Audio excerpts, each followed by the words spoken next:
Marginalization versus inclusion. Meaning and definitions.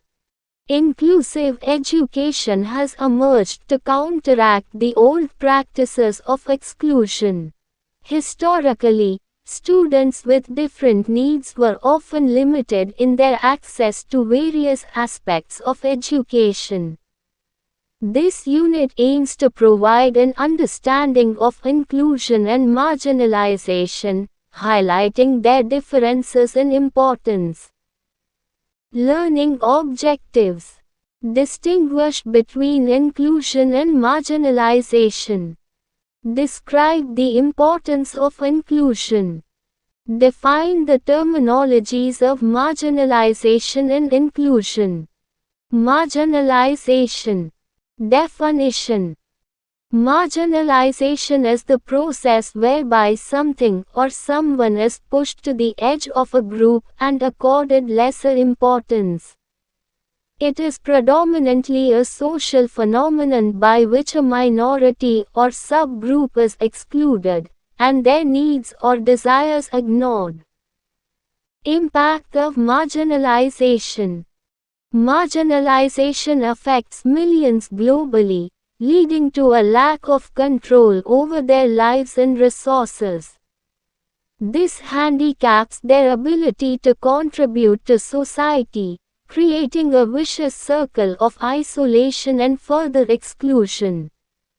Addressing marginalization is crucial for enabling an environment where all individuals can enjoy productive, healthy, and creative lives. Marginalized groups. 1. Women. Gender inequality manifests in economic, cultural, legal, and religious factors, marginalizing women from certain jobs and roles. Women, especially those from lower classes or regions, experience various levels of marginalization. People with disabilities, historically subjected to biased assumptions and stereotypes. People with disabilities have faced severe social and economic marginalization. In India, about 21.9 million people, constituting 2.13% of the total population, are disabled, experiencing significant interstate and interregional differences in their marginalization. Scheduled castes, Dalits. The caste system is a strict hierarchical social structure rooted in notions of purity and pollution. Brahmins occupy the top tier, while Shudras or Dalits are at the bottom.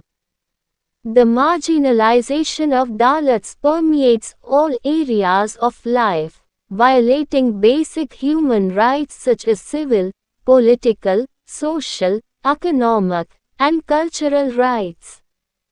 Many Dalits remain reliant on others for their livelihood. The term, Dalits, does not denote a caste but refers to a group in a state of oppression, social disability, and poverty. Literacy rates among Dalits are low, their purchasing power is minimal, and they often live in poor housing conditions with limited access to resources.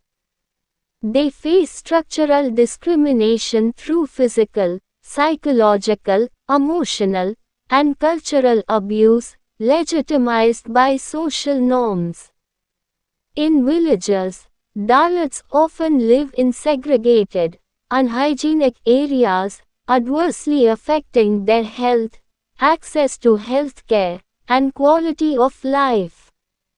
High malnutrition rates among Dalits lead to significant mortality, morbidity, and anemia. Their socioeconomic status impacts their access to and utilization of healthcare services. Caste-based discrimination, affecting over 260 million people, mainly in India, involves social and economic exclusion, housing segregation, restricted access to services and employment, and enforced labor, akin to modern-day slavery. Recent affirmative action and legal protections have somewhat reduced the intensity of caste-based marginalization.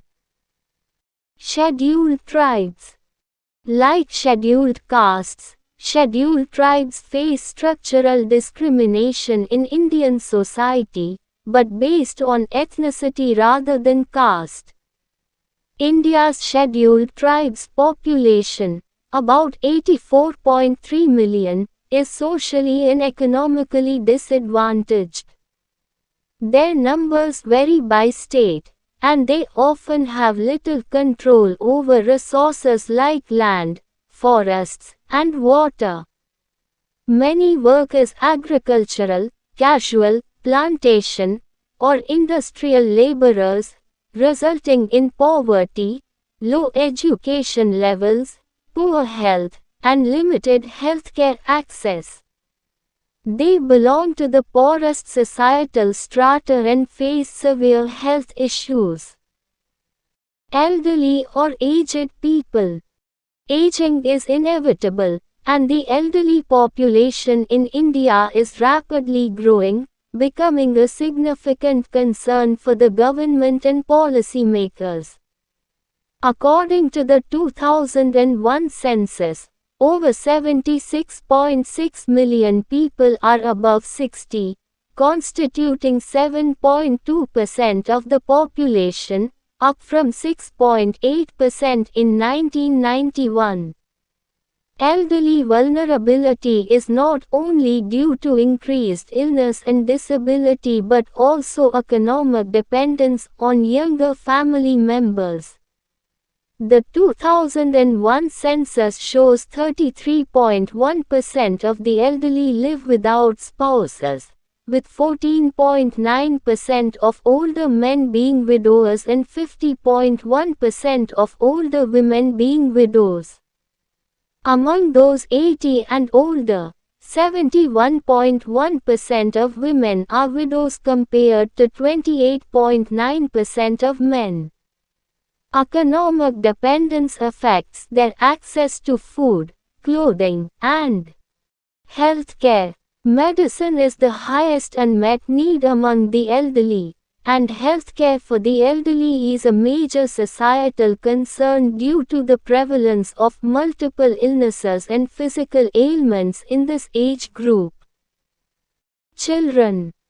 Children's mortality and morbidity are influenced and compounded by factors such as poverty, sex, and caste positions within society.